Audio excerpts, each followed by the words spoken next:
Hey everybody, welcome back to another video. I wanted to do a follow-up video to our make your own folding tables.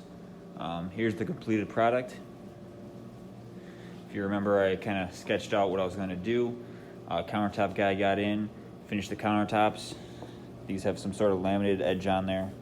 It's like the countertop material. You see the bases right here.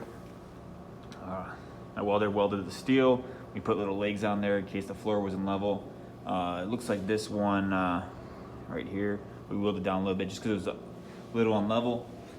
If you look at the bottom, we screwed it up into the countertop.